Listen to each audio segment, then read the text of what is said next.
for me, like flexibility is the flex. The free time is the flex. I could have a lot more money and I could have a lot more stuff, but I just know that I'm going to be working more. I'm going to be like working harder when my kids are out of the house than I am right now. You're listening to the Elevate podcast, and I'm your host, Robert Glazer. Join me as I talk to world-class performers about how they build their capacity and reach greater heights in leadership, business, and life, and how you can do the same.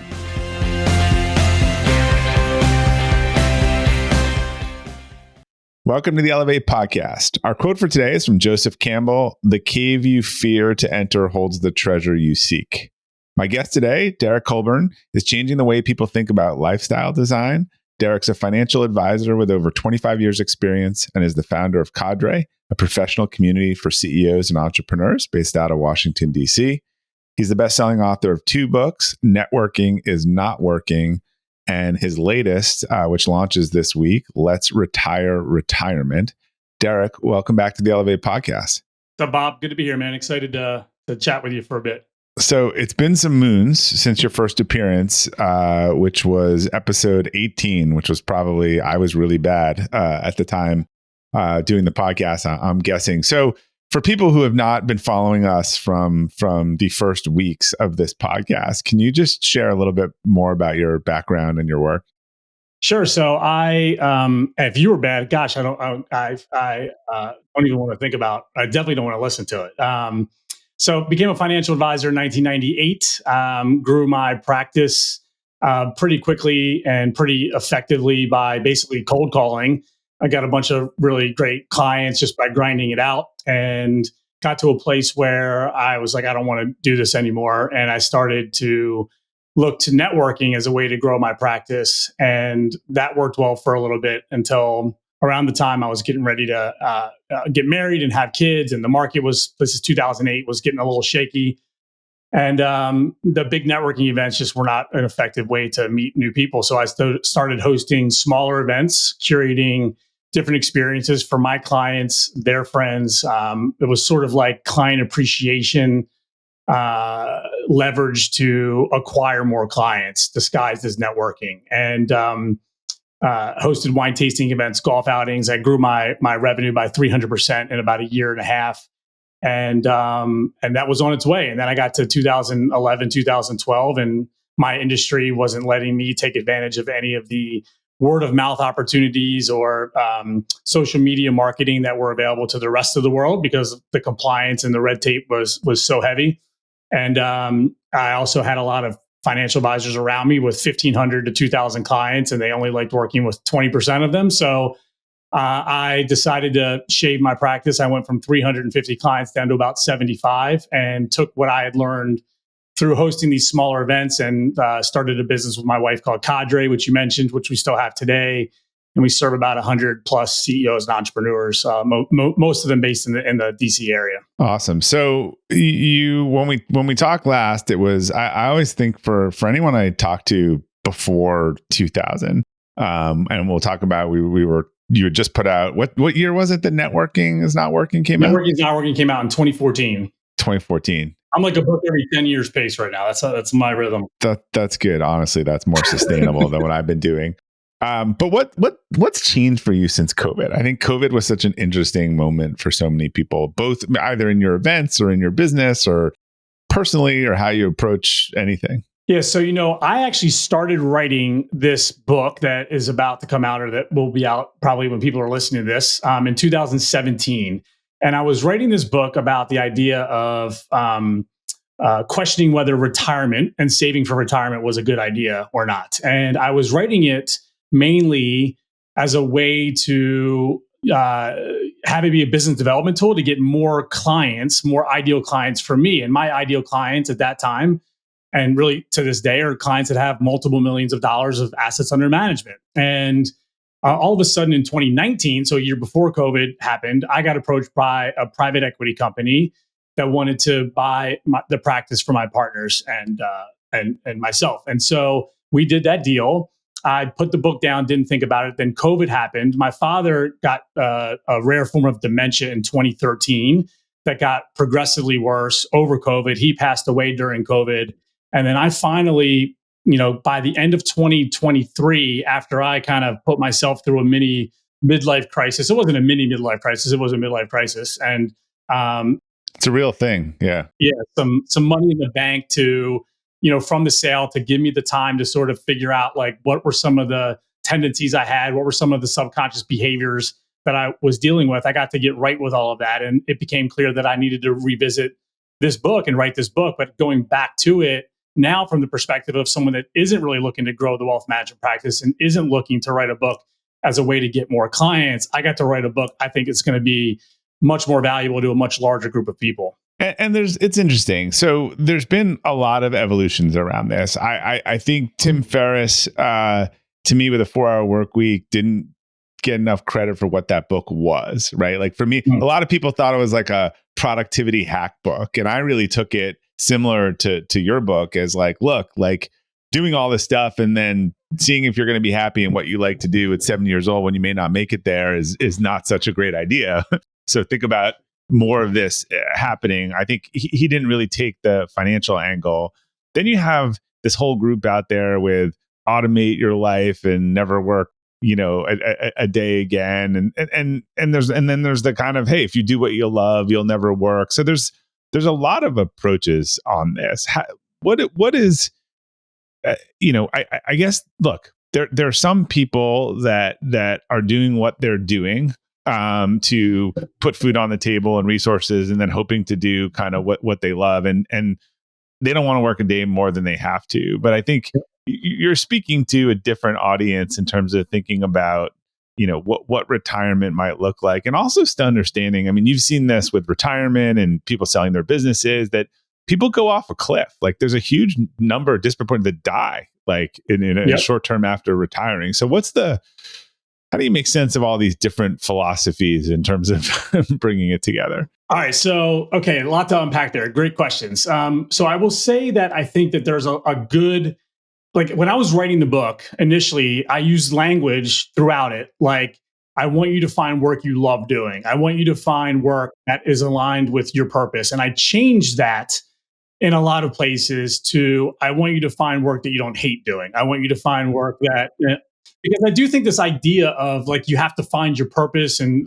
you'll never work. Like, that's great that some people have found that. But for a lot of people, their purpose isn't tied to what they do for a living. Like their purpose might be, you're the person that plans all of the great neighborhood parties. You're the person that plans all the amazing trips for your friends to get together every single year, and finding a job that you don't hate, that's not terrible. Like if you like it, you like your coworkers, all of it, like, and you don't mind doing it, keep doing it, because it's going to allow you to invest back into your passions that are not work related. So that's kind of where I sit on that topic right now.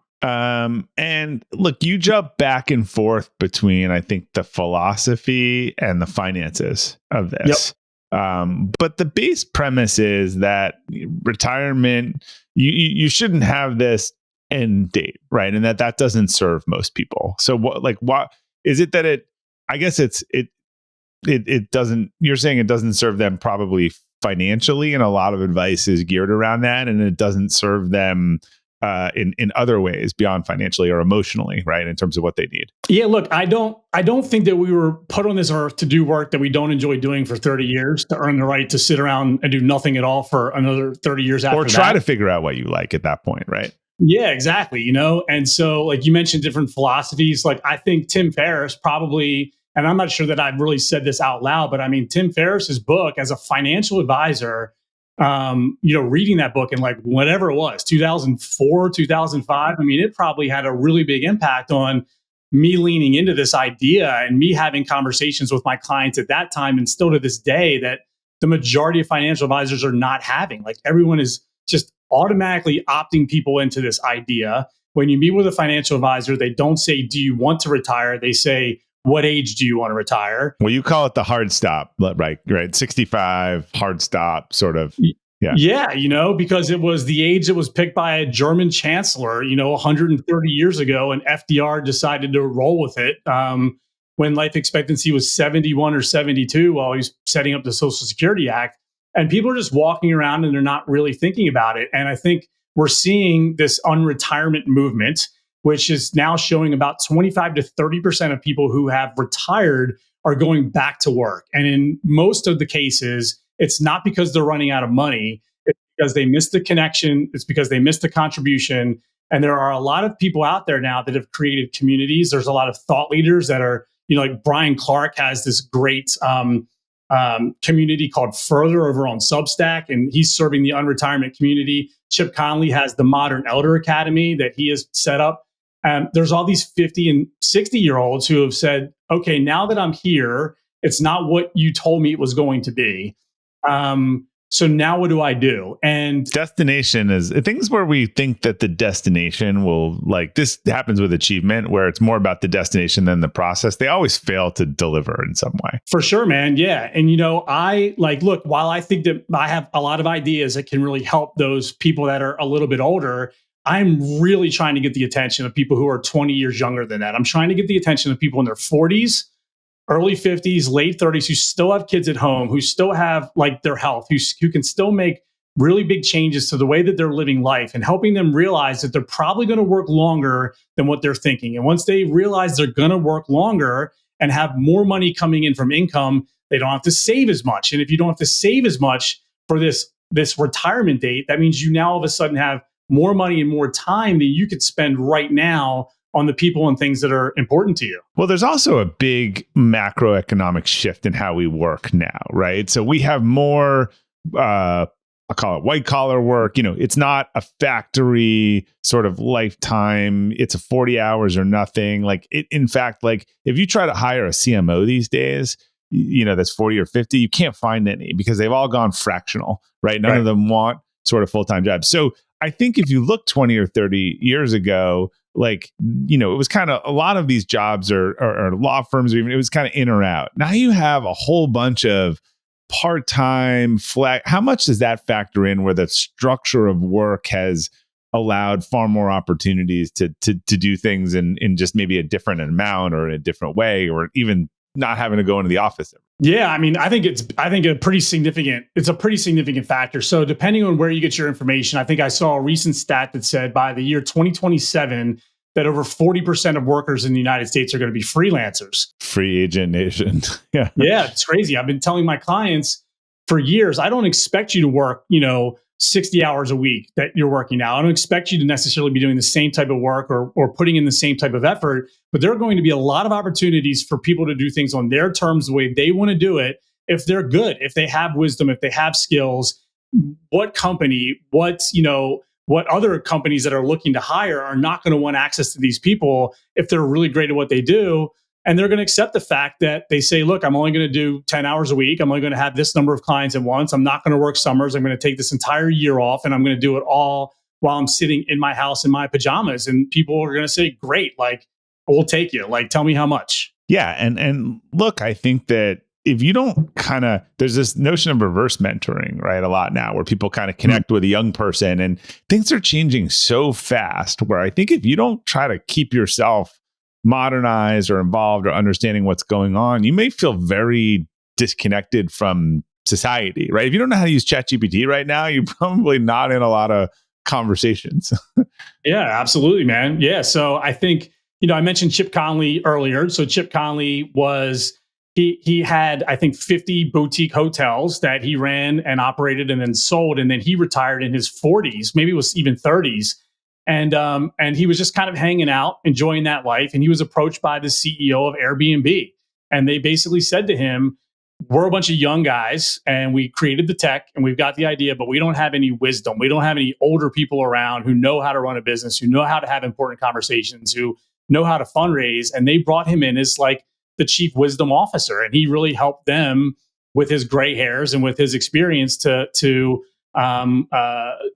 take the business to the next level. And now he's moved on from that, and he's written a few books on kind of midlife and how we need to reframe midlife. And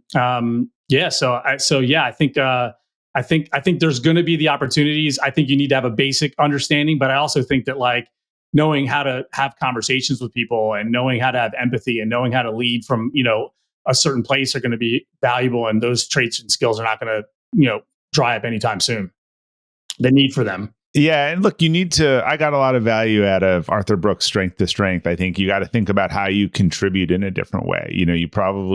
You're moving from producer to being someone who contributes more of their wisdom, and experience in a lot of roles. Yeah, definitely. I'm a big fan of his. So with the other thing, we'll jump back between, because I think the book did a lot of this between the financial and the non-financial.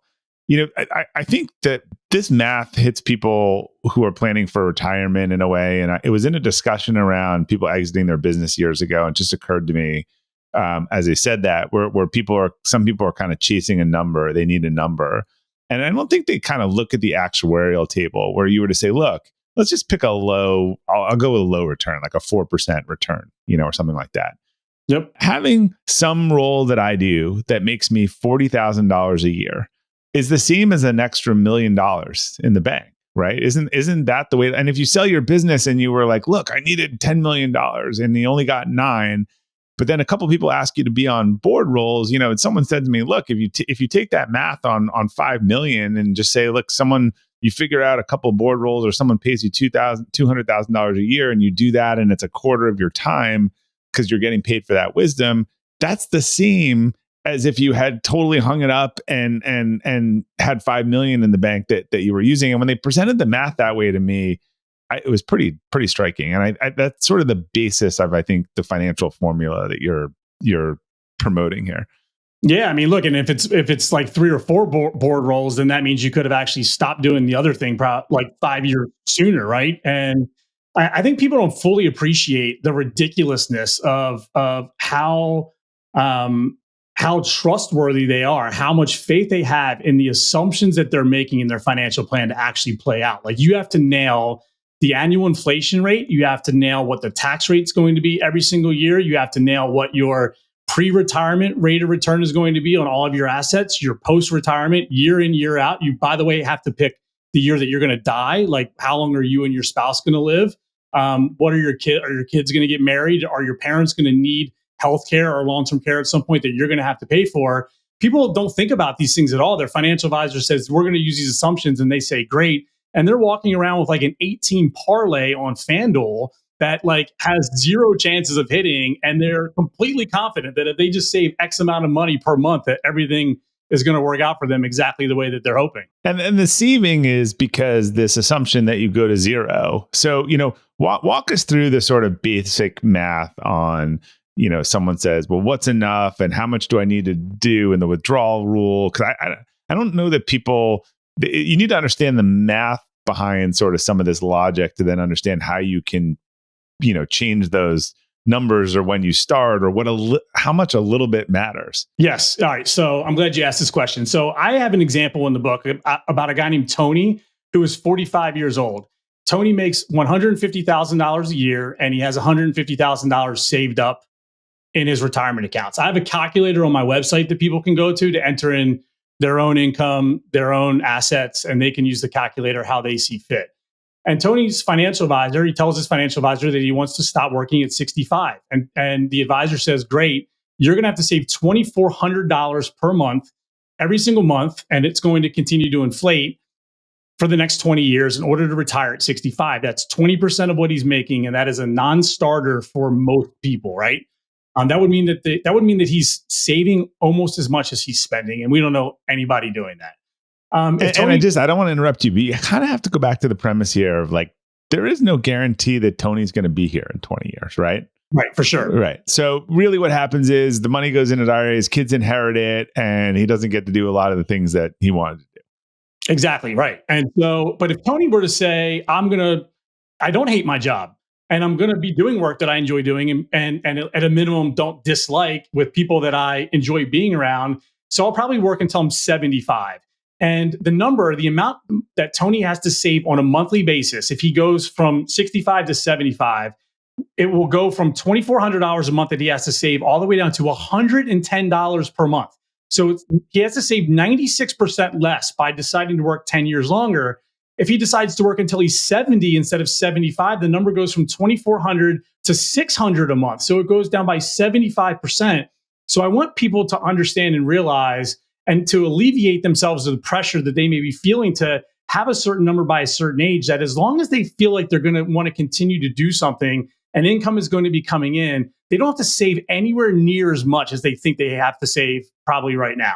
And that's the same sort of logic in when you start taking your Social Security, right? The actuarial table works the same way. You get huge amount more monthly payment if you delay it 5 or 10 years. Yeah, exactly. And I think it's the reason why like Social Security is not, it's having so much trouble. Look, yesterday, Denmark.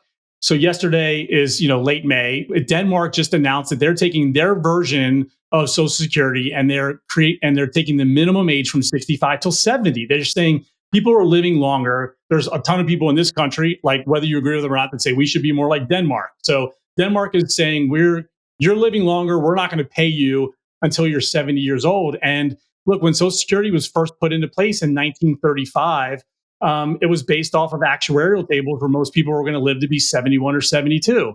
And now if you get to 65, you're living to be between 85 and 90. And if you have some money and access to pretty good healthcare, you're probably living longer than that. So the money is potentially going to be there, but your ability to continue to work and earn an income creates a ton of flexibility for you in the short term with the choices you're making for how to spend your money and spend your time. Well, also, look, these systems are a little bit like Ponzi schemes, and they work if you have more payers in than withdrawers. We have plummeting birth rates all around the world. And so the math isn't going to work and something's going to have to happen. So there's an argument too that I think you make too, I hear in this, that like you if you're planning on no income and being covered by this, like if birth rates keep going at the same rate, there's going to be no one to pay it. And the only way to pay it is in inflated dollars that won't buy anything. Right. And not only are less people paying into Social Security, but less people are taking money out of their monthly paycheck to go into the 401k plan to keep those balances maybe artificially higher than they'll be once those contributions stop. And look, the health thing is kind of bifurcated. People live longer if they want to, right? It's kind of going the other way. But I think about my parents, my kids think about their grandparents. Oh yeah, they're out playing golf, or they're at the gym, or they're at aerobics. Like these are not things that we said about like my grandparents. Growing up. So people are more active. Obviously we have a large kind of part of the population that's not healthy, but I think the ability to live with more vitality, and as you said, if you kind of make it's there. So but you're going to have to play a different game. And I really didn't think of almost this as a risk mitigation strategy until we were just discussing that, which is, I think if your plan is to just sort of stop and take Social Security and let all your skills and stuff atrophy, there's just a general risk component to it that pot of gold may not be there at the end of the rainbow. There's a psychological component too, man. Like I have several clients who have like 10, 15, 20 million dollars, and they have a traditional retirement. They're in their 70s. And I've got other clients like them who have the same amount of money, except those second set of clients are still working and they're not making a lot of money. They're making like $100,000 or $200,000 living on a couple boards. And the ones who are not working, I have to like almost beg them to spend more of their money. The ones that have the income still coming in are spending their money in such a more carefree way. I think because they just know, like, I can keep earning. I'm going to keep adding to this versus, I'm done adding to it. All I'm doing now is taking money out of it. So, this is a little scary. Right. No one likes that feeling where it's sort of a one-way drain. Yeah, I can see that. So I know a central theme in the book is people defer their best life until someday. You also talk about the fun recession. Why do you think so many high achievers kind of fall into this trap where they never enjoy the fruits of their labor? And I thought you probably read Die with Zero, which I thought was interesting on this. And I think he made a great point that like most of the good that people will do with their money is after they die, which they didn't even get to see it. He just made it really clear. Yeah. It's funny. I had so many people mention that book to me while I was writing it, and I didn't read it until I didn't want to be influenced by it. I didn't want to be disappointed if it was like too similar, but I read it about a month ago. I thought it was great. I think it's very complimentary and I feel really good. Like it's not, it's a different conversation, but there's some overlap for sure. And I love, like, that is one of the, like, my favorite takeaways from that book. And I preach about it. I even say, I have a little section at the end of my book about I like giving from a charitable standpoint where I'm like, look, what it does to your endorphins when you give money to other people, like it's really good for you. And I know that society would like us to feel like our contributions are less worthy if we feel like we feel good for making the contributions, and like that's why people give anonymously. And I'm like, I don't care. Like I'm happy to give money because it's helping them and because it's going to make me feel better about myself. And when you are saving and waiting for you and your heirs to pass away before you get, or not heirs but your spouse to pass away before you give money away, then you're missing out on that feeling. Like that feels really great when you are making he said the average age your kids would likely be inherit your money is like 65, right? Or something like that. And then at that point, like their life and things that they were going to do or contributions that they could make are sort of deferred anyway. So look, if I think about kind of listeners of the show, like what and this probably is the core person you're trying to address. How would you approach a 40-year-old, who's both thinking about how and what should I think about work, and maybe I don't want to work with it, but how do I think about what I need under this framework?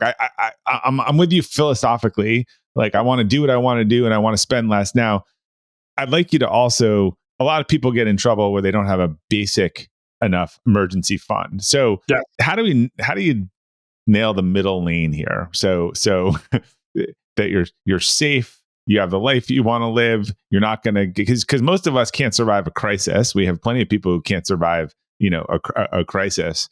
And think about like where they want to steer that on both sides of too short, too long. Yeah, definitely, man. Look, I think having emergency reserve fund is important. Having like different types of insurance in place is important.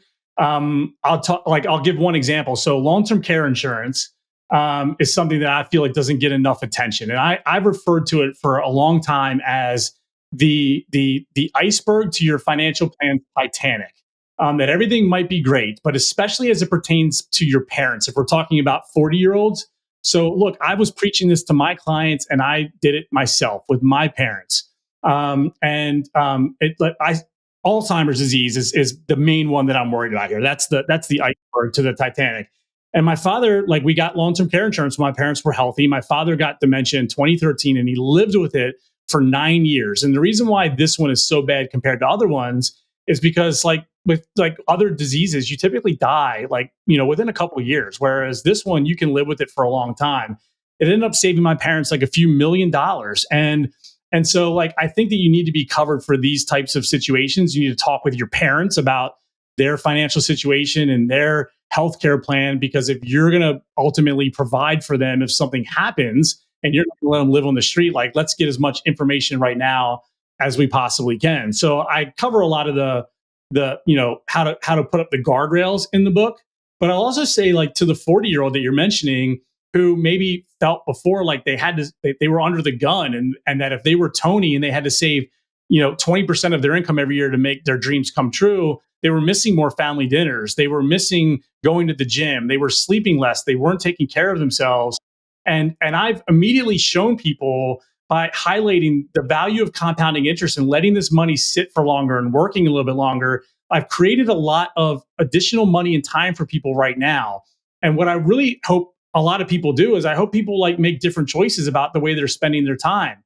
And they are not missing family dinners. They aren't like skimping on vacations. They are sleeping really well, because I think that our society really sort of like overemphasizes the long-term value of all of these things. Like if you sleep great tonight, it's going to be better. It's going to be good for you, the 20-year older version of you. But we don't talk enough about if you sleep well tonight, it's going to be great for you 20 hours from now. And you working out, you sleeping more. Yes, you have less time in the business doing the work, but you're showing up with more clarity, with more energy. And I think you're ending up producing even more for a lot less time than you were before. So that's kind of, I hope I inspire that change in a lot of people. Well, it's interesting. That gets to this notion and the problem with the notion of the finish line, right? Because think about what happens after a marathon or a triathlon. Like you come across that finish line and like, you got nothing left. Yeah. Right.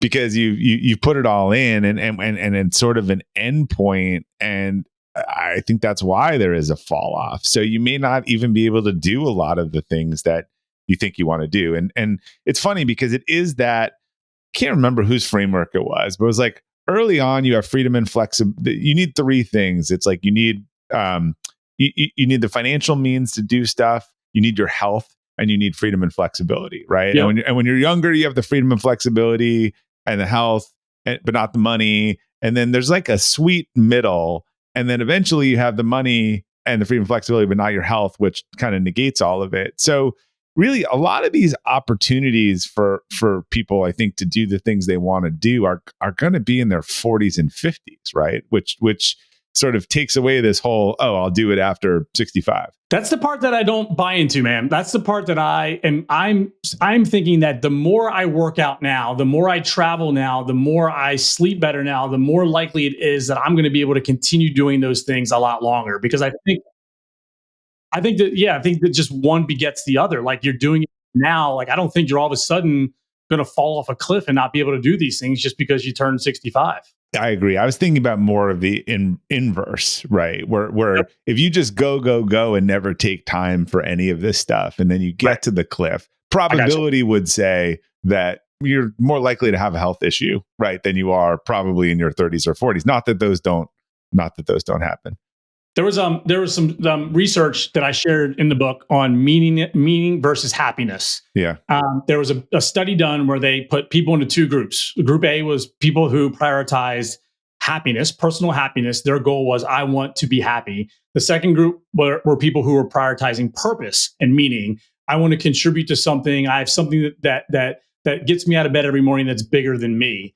And they hooked everybody up to brain monitors and heart monitors and tracked them for a period of time. And the people that were pursuing happiness, prioritizing happiness, had a response in their body that was very similar to the response a body has when it's dealing with chronic adversity. So the loss of a loved one, the loss of a job, the inflammation. You've been hinting at this during our conversation, and you're exactly right. The inflammation goes up, the immunity goes down. These people are more likely to die, get sick, have health issues. Whereas the people that were saying, I'm here for reasons beyond myself, like, I'm excited to contribute, I'm excited to be part of something bigger than me, it was the opposite. Their inflammation was incredibly low. They were much more able to fight off sickness and disease. And I think that this part of it where our bodies, like, we're here to contribute, we're here to make this place better. As soon as our bodies, our internal systems sort of feel like we've given up on that, they're probably like, all right, well, whatever, we're going to give up on you since you're not looking to make this place better. I have a lot of thoughts about the happiness thing. One, it's a little narcissistic, right? That the point of life is about me, and that it's almost contradictory with the meaning or purpose. Like, doing meaningful and purpose, they're hard. They have ups and downs. I heard one of the top child. Oh, you saw the same thing potentially as you spoke a couple years ago at MMT. And so she's talking about the phrase, like, I'm only as happy as my, least happy child. And she's like, I hate that. Like, I'd be miserable all the time if I was only as happy. Like, look, finding fulfillment or purpose, it's not. Look, if you're launching a book, you're not happy every day. It's a lot of work, but you're trying to do something. So it's so interesting that you say that, because I think there's this, you want to be fulfilled or engaged or purposeful. That doesn't mean it's fun and happy all the time. And that puts a lot of pressure on yourself or kids to be happy, right? Yes. We all go through cycles. Mikhailchik sent me high in his research in flow. Like, if you buy into that, like, he concluded that he feels like people are their most happy when they're in a flow state, when they're doing meaningful work, and they're loving it, they're losing track of time, all the attributes that are associated with flow. They're not their most happy when they're sitting on a beach with a fruity drink and under an umbrella for extended periods of time. And I think that's kind of where this is coming from. Right. Destinations do not. You and I have been around a lot of high achievers who had some goal, and you talk to them and you hear over and over, they get to the top of that mountain and they enjoy it for like 5 minutes, and they find another one to climb, and they don't look at the view. So I think, like, it, you've touched on this, but like, the world is a little obsessed with growth and hustle. Is part of this just redefining what success sort of looks like, and what's enough, what actually fulfills us versus what we think we're hearing that we're supposed to do? I think so. I look, there was a period of time where I would get inspiration from the people that were, showing off the things and the stuff and the cars and the jets and all of that. Like, it's great. And I think that there's an audience out there for that, and it's really wonderful that they are able to see that and create from that and improve their lives and the lives of the people that they serve. I spend an excessive amount of time with my kids. My boys are 15 and 12. They're going to be out of my house in 3.5 and 5.5 years, respectively.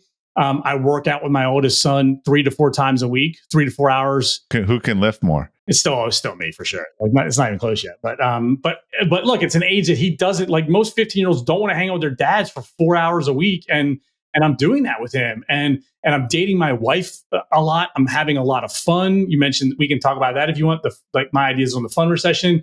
I spend a lot of time with my friends, and so for me, like, flexibility is the flex. The free time is the flex. I could have a lot more money and I could have a lot more stuff, but I just know that I'm going to be working more. I'm going to be like working harder when my kids are out of the house than I am right now. And I'm just kind of bucking against this trend that society says that we should be working our hardest at a time when our kids probably need us and want us the most. And it's a narrow window, right? Yeah, I mean, you've seen where they get their license and you're useless. Yeah. Totally. Yeah. Well, my kid, don't tell me that. He has his learner's permit now, so maybe that's. My last one just got the license, and your utility as a parent falls off the cliff. I didn't realize really the last one what a milestone that was, but I won't speed it up for you. So go back to, because we touched over it before. Why are we having a fun recession? So I've been going around asking adults at soccer games and basketball games and school events and even like within my own community, although it's a little bit less there. Just, when was the last time you had fun?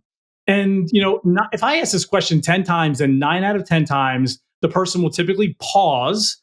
They will typically have to reflect and really think hard, and they'll usually land on something like, well, we went out to dinner with this other couple a month and a half ago, and we had a bottle of wine and we talked about, fill in the blank. And look, I don't think that that's good enough. I don't know why we stopped deprioritizing having a good time in our society. And, I think that there are certain ways that we can have more fun. I think, look, if you're not going out ever with anyone, and doing the wine thing with another couple is amazing.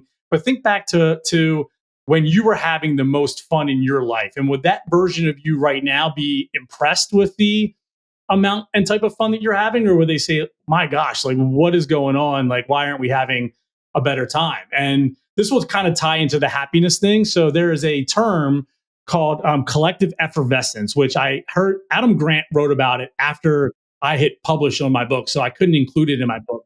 But in my book, I talk about how I believe going to concerts, experiencing live music, and experiencing stand-up comedy are the best ways that we can access fun as humans.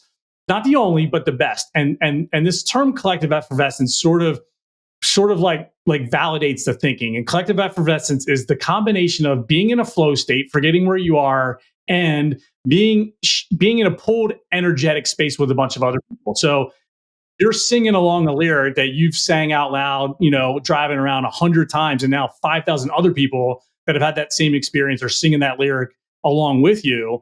And all of a sudden, like, that's a little bit different than like if you were to have some other type of fun. So, and not a sporting event. I'm curious, does that, or it's not as collective? You're all watching. I think a sporting event is in consideration, except the problem with a sporting event is that 50% of the time you're going to be unhappy at the end of the night. Did you tell me this? Because I've been quoting this, and I heard someone say, and if it's you, it's per time, and said they went to like 18 concerts a year, and their friends were giving them crap about it, spending hundreds of dollars. And he's like, look, it's like going to 18 sporting events, except my team always wins.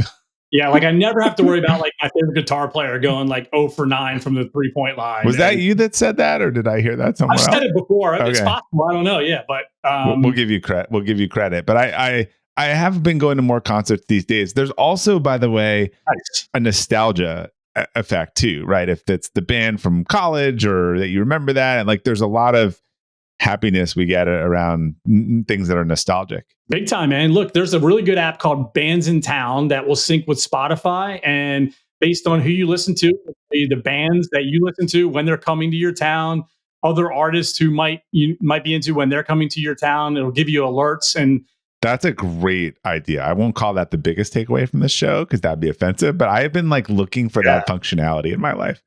Well, you should also ask me because I'm happy to make recommendations. I'll peek at like the Boston, give me the Boston scene, because they sneak in sometimes and you don't know who's coming. Yeah. No, for sure, man. And stand-up comedy is almost easier than because you don't have to know the comedian, right? Odds are like you're gonna laugh, Right. regardless of what they're. And by the way, we're back to being able to say things that are funny and inappropriate again, which has been big upgrade for comedy. I think it was the Tom Brady roast that finally like broke it open, where people are like, is it okay to laugh at that? Have you ever done stand-up comedy? No. I feel like, have you thought about it? I feel like you'd be good at it. Oh, I'd be so not good at it. Oh, interesting. I really do enjoy it. And my wife and I talk a lot about how much we enjoy it, and we don't go as much as we would like. And this is where I could use some AI agents in my life telling me the real world events that are coming to town that I would like to go to without having to pay attention to it. Yeah, bands in town is it, right? And also like I need comedians in town too. Yeah, for sure, man. Right. If I followed someone on Instagram and laughed at, like last night, we were all talking about this guy on Instagram, like just tell me when he's coming next time. Right. Yeah. Totally, man. So anyways, I was just going to say that if somebody has not, because I do about 25 to 30 concerts a year. And if somebody has not been doing that, like I wouldn't tell someone who hasn't worked out in 3 years to train for, to run a marathon in 2 weeks. I would tell them to like, just go to the gym and just sort of work their way up to it. And so it doesn't have to be like a big, amazing band. It could be like a local cover band. It could just be like a local acoustic guitar player playing it at a bar near your house or on the lake or something. Just like find something to go to get reintegrated and get your toes wet and kind of build from there. Well, I know you've always emphasized relationships over transactions. And so like, I think community is a big part of this. How does community factor into designing kind of the life that you don't want to retire from? Yeah. So you may have seen there was a study that was going around that showed the amount of time people were spending with various people over the course of their life, including themselves. So it was like, the number of time, the amount of minutes per day that you spend alone is like 150 when you're 15 years old, and it's like 350 when you're 60 years old. And most people that were sharing this data and were commenting on it were commenting on the alone part. Like you're going to be alone, you're going to be spending a lot of time by yourself when you're older. You better get used to it. And I thought it was very interesting that no one was commenting on the fun piece or the friend piece. Excuse me. The friend piece was, when you're 15 years old, when you're 20 years old, my kids get home from school today, they're going to say like, what are my friends doing, and how can I hang out with them, and how can I spend time with them? And it's 100 minutes a day between the ages of 10 and 20 that you're spending with friends. And it goes down to about 20 minutes per day in your 40s and 50s. And then it's like 10 minutes a day after that. So I don't know when we decided that we were going to start deprioritizing friendship in our society. But if we are spending a decent amount of time thinking about how much we need to retire and when we want to retire, then I think we should also be spending a little bit of time thinking about who do we want to retire with, and what do we want to do with them. No, that's for sure. My parents went to a community in Florida, and every time I talk to them, it's like talking to my kids at summer camp. Like they're like, oh, we've got the dance tonight, and then this, and then I think they like it far more than I would have ever. They were the last people in the world that I thought would go to Florida, and the community has been a big part of it. You can see that. Do you think your parents are normal? Like you referenced them earlier, and I like based on what you shared, man, I don't think that like your parents are. I think your parents are unique in the way that they're living, like with their health and their travel. And you said like you thought it was a grandparent thing and not a parent thing. And I'm just here to tell you that I think most people our age who have parents the age of your parents and my parents are not living their life the way your parents are living it. They're very active, like, and they've always been active. But when I thought of my grandparents as a kid, I didn't think of active, right? That's sort of what's different. It wasn't, you can go catch up with Graham after she comes back from the gym. Like that phrase would have not been spoken. But look, that's important to them. But I they actually they ended up kind of switching where they were spending time to a place where they loved the geography and everything about it. But there was more community in this other place, and I think that made the difference. That's amazing. For them. Yeah, good for them. So what's like one shift, mental or practical, you'd encourage people listening to make to stop kind of deferring joy and fun and start living a more kind of intentional life today? Yeah, look, I would just think somebody told me earlier that my message will be good for anybody, like, better late than never. And I said, well, the problem is if somebody has younger kids that are living at home right now and they read my book or they sort of think about what I'm sharing when their kids are 30 years old, they're not late to the message. Like they miss the message. Like they're not going to be able to go back in time and make different choices. And so I really just would love people to just pause and think, like, how much thought have I really given to picking the age that I want to retire? How much thought have I really given to what I want to do and how I want to spend my time when I get there? And I think in most cases, the answer is going to be not a lot. And now that I've hopefully opened the door and opened your mind to realize that maybe there's another way and a better way that you could be doing this. Like if you were to work longer, if you were to have all of a sudden an extra 20% of discretionary income, or you were able to have an extra couple hours a week available to you, what would you do and how would you spend that time? Because I really, really want people to be able to not have answers to the questions that they're being asked about. What are you going to do when you retire? And when I've asked people these questions in the past, sometimes they will say things like, I want to travel the world with my spouse. And I say, great. When was the last time you all went out on a date? Yeah. Or a weekend vacation, right? This is, again, this is doing the marathon without having run the 1K sprint. Right. Or I'm going to play golf 5 days a week, but you haven't been to the gym in 4 years and you just had your hip replaced. So like, when is all this going to start to happen? And look, I think it's a game we're seeing people with lots of regret already. And I'm just really hoping that I can spare and prevent a lot of other people from feeling the way that some of these people feel right now. Your job is regret avoidance, chief regret avoidance officer. Yeah, maybe you can coin that. What would the acronym be? Chief regret avoidance. I should play around with that. Yeah. I told somebody the other day I'm in the regret minimization game, but I think I like yours better. All right. Well, I'll trademark that. You license it. So I'm going to augment the last question for you. Cool. But what's a retirement mistake that you've made that you've learned the most from, or a planning for retirement mistake? Okay, that I've made, or that you've made, or you've course corrected, or you were going in one direction and you went a different direction. Okay, so I quickly course changed this, and this I think will be the most valuable thing I can share for people listening. If you think about 401k plans and IRAs, traditional 401k plans, traditional IRAs, they became all of the rage and still are, in all likelihood, all of the rage, because people are excited about deferring money on a tax-free basis now while they are working, with the idea being that when they pull it out, they're not going to be working. So they're going to be paying taxes when they're in a lower tax bracket. And once somebody realizes there's a good chance that they'll probably be working and earning some income into their 70s, then maybe this is not the great deal that it has been cracked up to be. Maybe actually, like right now, we have tax rates that are close to historical lows. And maybe we shouldn't be like just aggressively piling up money in these accounts that are getting a nice tax deduction now, but are going to be subject to income tax on the way out, because tax rates could be higher. We could still be working. Right now they're looking like they're going to have to be higher. I just don't see how we get away with that. Yeah, exactly. Just similar to interest rates a couple of years ago, right? Like, I mean, I was telling all of my clients 4 or 5 years ago, just like, whatever you can finance, right. Back the truck up. Yeah. Yeah, totally. Right. And I ignored that advice from someone because I had paid off some things and I liked the security, and they were speaking at a conference and they were like, back the truck up and borrow as much money as you can at 2.5%. And I wish I had listened to it. Yep. Well, you're young and successful and have plenty of time, so you don't have to worry about playing catch up. All right. So, Derek, where can people learn more about you and your work? And I assume Let's Retire Retirement is available this week, I assume, wherever books are sold, right? Yep.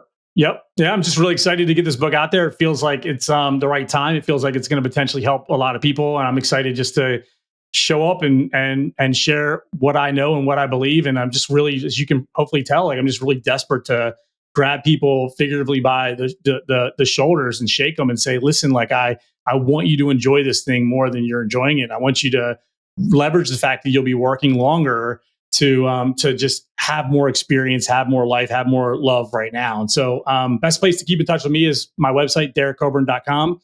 And I'll be on socials and just look forward to connecting with people there. All right. Thanks for coming back. I guess, we'll see you in another 400 episodes if we keep the same pace. Your sequel to this will be out in a decade.